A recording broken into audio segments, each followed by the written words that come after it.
I'm Christy. And I'm Amy. And this is week 2 of the Acne Diaries. Hey guys! So it's week 2 and we're going to be talking a little bit about the products that we're using. So we have these and Amy's going to go first. Okay, so first I'll start out with my medication, which is probably doing most of the work. It's Clarivis, that's like the generic brand, I guess, of Accutane. And I am taking 40 milligrams once a day. And there's the packs. They're really hard to get open, but I'm getting used to it. And they say, like, they have a sign that says, do not get pregnant, because, you know, if you're familiar with Accutane, that's the drill.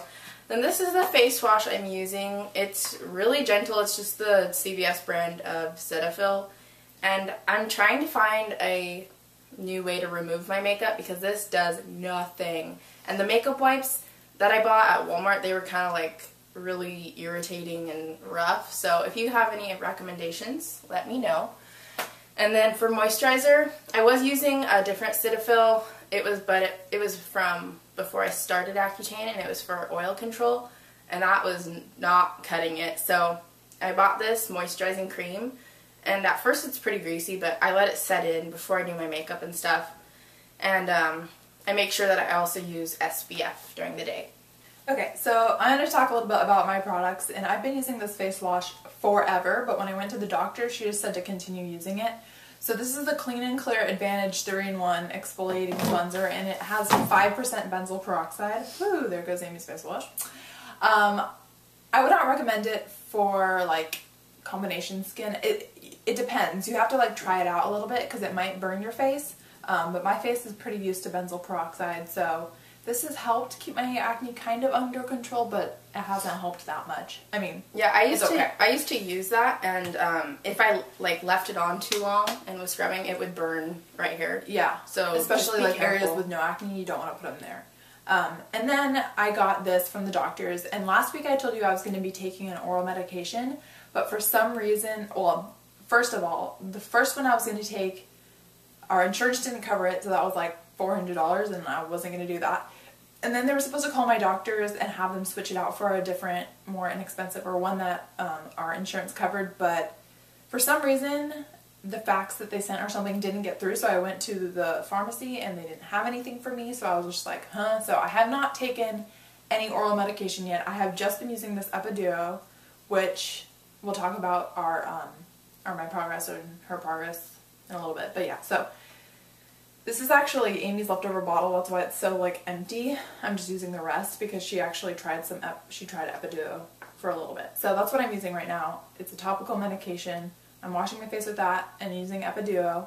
And this stuff really dries your face out, so I'm also using Amy's Cetaphil cream, which is like really creamy. But it's helped a lot, so I'm using that. So just to update you on my skin, nothing crazy has been happening. Same dry lips, dry skin, especially my flaky nose, like after I put on my makeup. I got one zit this week, so that's nice. It's definitely a change rather than getting like 100 zits each week.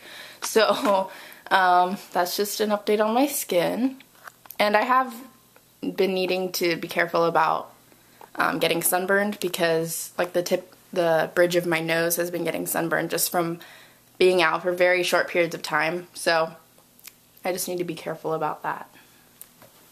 Okay, so after my first week of using Epiduo, I actually tried it a little bit before my insurance covered it, and so I couldn't buy it because it was still too expensive, but just from the sample I noticed that it kind of worked, and so I was kind of excited to be able to do it again. But I already have seen a big difference from just this week, and pretty much not in like the little bumps that I talked about, but in the big, more cystic type acne along my jawline. Like, I have no active breakouts. If you see dots, those are probably scarring, but I have no active breakouts currently right now, which is like amazing. No active big breakouts. I have little bumps still, but those are slowly shrinking as well. So I've already seen a big difference in my skin just from 1 week of using Epiduo, and I'm really excited to see if the oral medication is going to help even more. Thank you guys for watching, and we'll see you in episode 3 of the Acne Diaries. See you guys next week.